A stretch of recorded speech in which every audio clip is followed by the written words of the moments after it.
بسم الله الرحمن الرحيم الحمد لله رب العالمين وأصلي وأسلم على المبعوث رحمة للعالمين نبينا محمد وعلى آله وصحبه أجمعين أما بعد السلام عليكم ورحمة الله وبركاته. Hadith number 240 of Umdatul Ahkaam.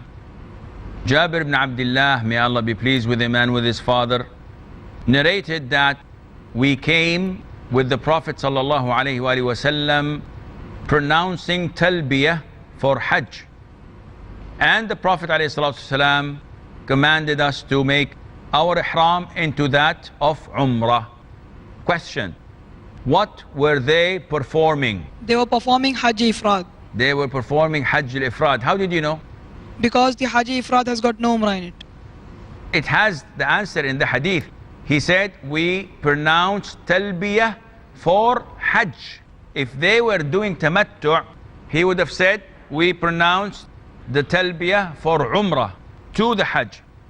And if they were having the intention of Qiran, they would say, we offered or pronounced the talbiyah for Umrah and Hajj. So this is the difference. So Jabir is telling us, Jabir, may Allah be pleased with him, is telling us that we pronounced the talbiyah of Hajj. The Prophet told us, sallallahu alaihi wasallam, make it Umrah. So now it changed from Hajju Ifrad into Hajju Tamattu', because they will make their Umrah, cut their hair, wear the normal clothes, do everything that needs to be done. Moving on to the following hadith. Hadith number 241, narrated by Abdullah ibn Abbas, may Allah be pleased with him and with his father. He said that when the Prophet sallallahu alaihi wasallam and the companions reached Mecca, assuming ihram for Hajj, on the 4th day of Dhul Hijjah, the Prophet ordered them sallallahu alaihi wasallam to perform Umrah with that ihram instead of Hajj, meaning that their ihram is for Hajj. So the Prophet told them, flip it into Umrah. They asked, O Prophet of Allah, what kind of finishing the ihram after we finish Umrah? What kind of being halal? Is it limited to this or that? The Prophet said, finish the ihram completely, meaning return back to your halal state, as if you did not offer ihram, meaning everything can go. Of course, everything that is halal. Huh? One hears this and says, you can do everything you did not do when you were muhrim. So I can drink, I can smoke. No, these are haram things. We're talking about the things that are restricted for a muhrim to do. And this hadith, we learned that when they arrived to Mecca, it was the 4th of the Hijjah, so they had about 4 days of living normal life, not in the state of ihram. And the following hadith, hadith 242, this was narrated by Urwah ibn Zubayr, may Allah have mercy on his soul. He said, Usama, may Allah be pleased with him, Usama ibn Zayd, was asked in my presence, how was the speed of the camel of the Prophet ﷺ while departing from Arafat during the Hajjatul Wada'? Usama replied, the Prophet ﷺ proceeded on with a modest pace, and when there was enough space, he would make his camel go very fast. Now, what do we understand from this? We understand that the sunnah of the Prophet ﷺ is not to harm others, is not to hasten in moving from one place to the other on the account of others. As we see the people nowadays in Hajj, we see people trying to push one another, trying to reach their destination ahead of others, as if this is what Hajj is all about. And this is wrong. The Prophet said, ﷺ, pushing forcefully during Hajj is not part of piety. It is not part of piety to be the first.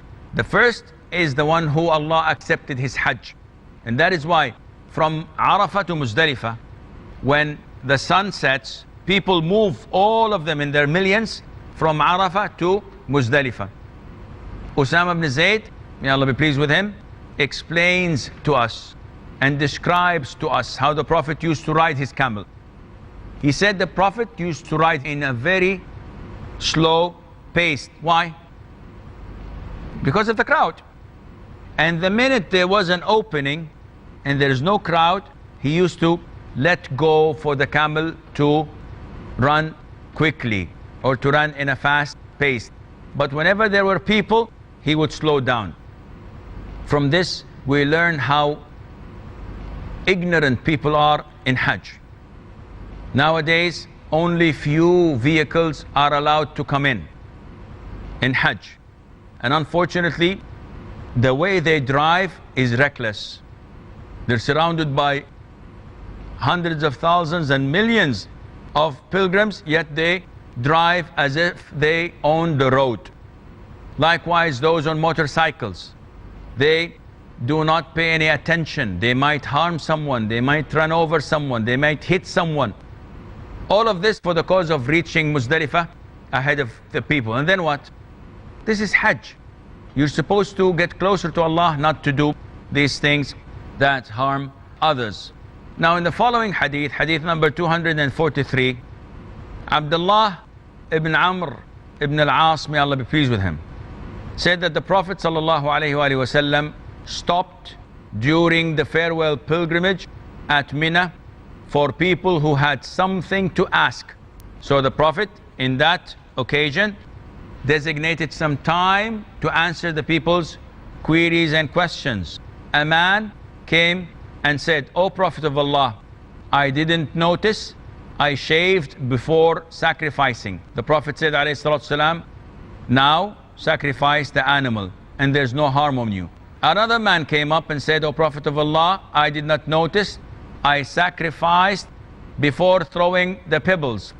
The Prophet said, alayhi salatu wasalam, "Throw the pebbles and there is no harm for you."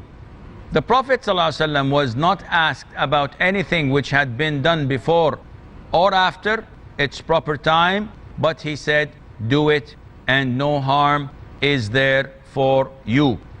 Now, the Prophet was asked about the actions on what day? On the day of An-Nahr, on the day of slaughtering, on the day of Eid. Now you have to learn the sequence, the order. You go to Mina on Yom At-Tarwiyah, which is the 8th of the Hijjah. What is the meaning of Yom At-Tarwiyah? It's the day that the people prepare for Arafah, Muzdalifah and Mina by watering their camels. So Tarwiyah meaning watering their camels. So they make their camels full of water so that it would not need to drink. They go and pray 5 times or 5 prayers. This is the Sunnah in Mina. They pray Dhuhr, Asr, Maghrib, Isha and Fajr of Arafah.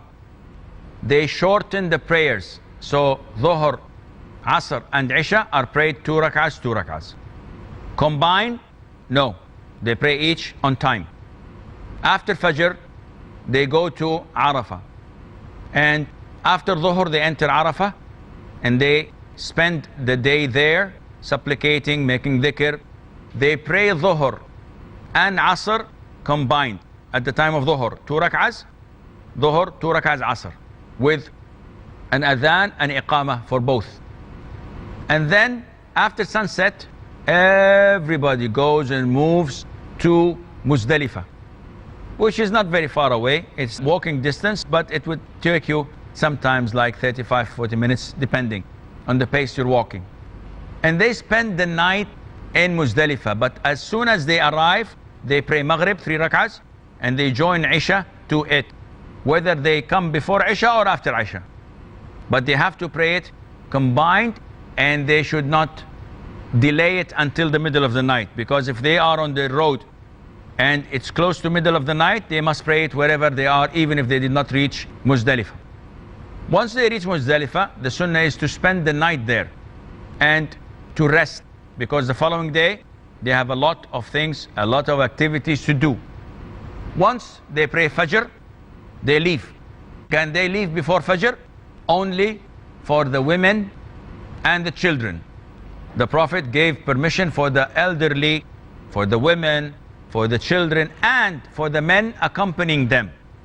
So if I have my wife, I don't tell my wife, you go, I'm strong, I will stay. No, I have to go and accompany my wife. So they leave and reach Mina. The first thing they begin with is throwing the pebbles. How many pebbles do they throw? 3, 7. This is what we'll find after the break, so stay tuned.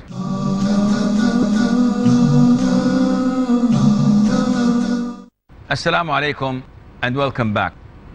So, on the day of Eid, the first day, after you leave from Muzdalifah back to Mina, you throw only 7 stones. How big is the stone? Is it a big rock, 7 pieces? Or it's a very tiny thing that cannot be seen? Scholars say it should be like this. It's like the seed of dates, for example, or a little bit smaller. So you throw it in the what is known as Jamaratul Aqabah Al-Kubra, which is the closest to Mecca and the furthest from Mina. We have Al-Sughra, Al-Wusta, Al-Kubra, the smallest, the medium, and the largest. After you throw it, the sunnah is to slaughter. This is the sequence. If you are mutamatti' or qarin, you have to slaughter your hadi. After you slaughter, you shave. And by shaving, you become halal. You can immediately go, shower, put your shirts, put your trousers, wear whatever you wish. Everything for a muhrim is now permissible for you except for intimacy with the wife. This cannot take place until you go and offer Tawaf al-Ifadah and Sa'i al-Hajj. And what is the ruling on Tawaf al-Ifadah? It is mandatory. It is a pillar of the Hajj. If you don't offer it, your Hajj is invalid. Even if you stand in Arafat and do everything except the Tawaf, this is a pillar that must be performed.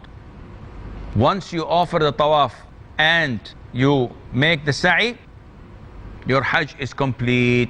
Now you can do everything, even intimacy with the missus.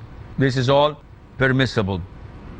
You have to though spend the following 2 nights minimum and maximum 3 nights in Mina, where every day after the adhan of Dhuhr, I go and throw the pebbles.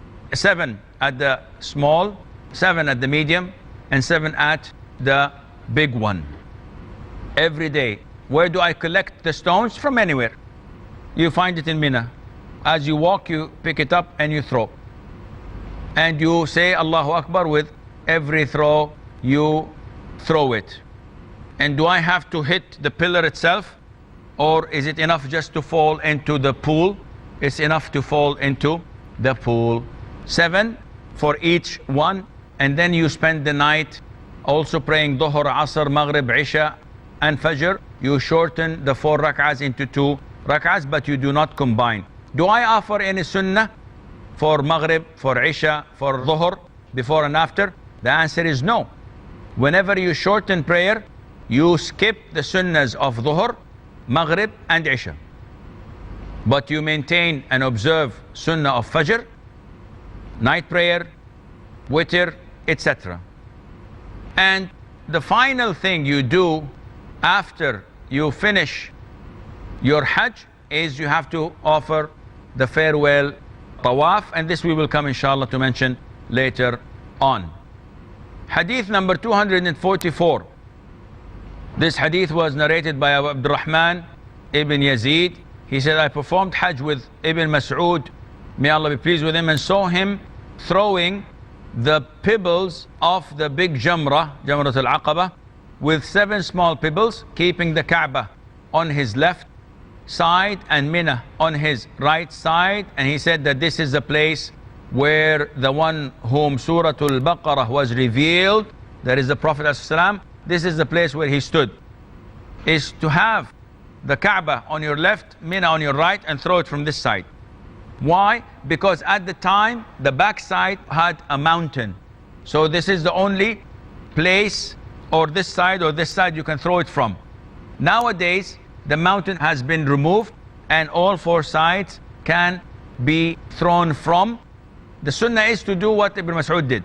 But if everybody is focusing on this area and the rest are free and empty and you don't want the crowd, you can throw from any place you wish. Why did Ibn Mas'ud said that this is the place where the one whom Surah Al-Baqarah was revealed to? Because Surah Al-Baqarah contained most of the rulings of Hajj and a lot of it. So that is suitable for him to say that I've seen the Prophet and he, alayhi salam, is the one who Surah Al-Baqarah was revealed to. Okay, we move on to hadith number 245. Abdullah ibn Umar, may Allah be pleased with him, narrated that the Prophet of Allah sallallahu alaihi wasallam said, "O Allah, have mercy upon those who get their heads shaved." The companion said, "Prophet of Allah, what about those who get their hair clipped?" The Prophet repeated, "May Allah have mercy upon those who have their heads shaved." And the Prophet ﷺ repeated that, and they repeated their inquiry, "And what about those who have their hair clipped?" The Prophet repeated it 3 times. In the 4th time he said, "And those who have their hair clipped." What is this? This is regarding when a person in the state of ihram is making tahallul. He is making tahallul, meaning that he concluded his ritual, and now the last thing for him to become halal is to either shave or clip his hair. The Prophet ﷺ prayed for them to be, or to have the mercy of Allah 3 times. And in the 4th he said, "And those who clip their hair," meaning cut it short. What do you understand from this? We understand that when you make a umrah, Allah would reward you more if you shave your head, because this is a sign of obedience to Allah. While clipping your hair, cutting it short, nobody would know that you offered umrah. So it is part of showing the people that this is the trace or the sign of my ritual which I did. In an authentic hadith, when the Prophet was explaining alayhi salatu wasalam Hajj and the virtues of it, he said in an authentic hadith to the companion, "As for shaving your head, Allah would reward you with each hair a good deed." So imagine that if you have 100,000 hair, Allah Azza wa Jal would reward you 100,000 good deeds, 100,000 hasana. And if you have more, it's more. And therefore, usually people try their best to get their hair shaved, to get their head shaved. And therefore, this is the sunnah. Nevertheless, Allah's mercy did not only restrict this sunnah for those who shave, but also those who cut short their hair or clip their hair. How should we clip their hair if we want to clip it? A lot of the Muslims make a general mistake. After they finish Umrah, they do this and this. That's it. No, clipping the hair has to be from the whole of head. So you have to cut short all of your head, not only a part of it or a side of it. So shaving is for the whole head. Likewise, clipping or cutting short should be from all sides of the head. Do you have any questions? Yes. Sheikh, can the person after completing his Hajj make his Salah 4 to 2? He can say, "I'm a traveler, that's why I can pray my Salah as 2 for the Zohar and others." When he completes his Hajj and later he is staying there for some time, he'll say that "I'm a traveler and can I read 2 rakats?" Yes, as long as he's a traveler, he can pray 2 rak'ahs as long as he's staying in Mecca and he's still a traveler. However, the rule is, even if you're a traveler, if you hear the adhan in the masjid, you must pray where the adhan is being called. And hence, if you're a traveler and you pray in the masjid, you will eventually complete your prayers. So even if you finish Hajj and you stay in Mecca, or go to Jeddah, or go to Taif, or go to Medina, you're still considered to be a traveler and you can shorten prayer. But if you hear the adhan, you're obliged to respond, and then you would not be able to shorten prayer. But in cases that you did not hear the adhan, you overslept and woke up, then you can shorten prayer as long as you are a traveler. Assalamu alaikum. Salam. I wanted to know that is there out of the three types of Hajj, which type of the Hajj has the most fazilat? We've mentioned this before and said that the best of Hajj is tamattu' because it has two rituals, Umrah separate and Hajj separate. Then follows that Qiran, which is having the Umrah embedded in the Hajj with a sacrifice. And the last and third is Al-Ifrad, which has no Umrah and it has no Hadi obligatory, but if you want to offer Hadi, this is up to you. Sheikh, why do we have to make intentions loudly? Intention is not said loudly. We've stated this before, that a talbiyah is different than the intention. A talbiyah is a form of dhikr. You say labbaik Allahumma labbaik labbaik la sharika laka labbaik to the end.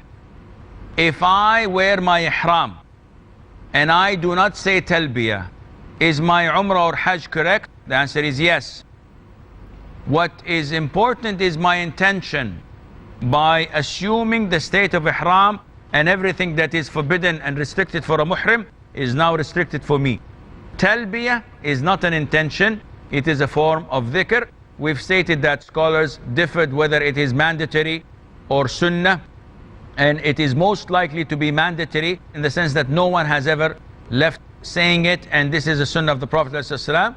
But it appears that if someone does not say it, he is not obliged to slaughter a sheep, and Allah Azza wa Jal knows best. This is all the time we have. Until we meet next time. في أمان الله والسلام عليكم ورحمة الله وبركاته.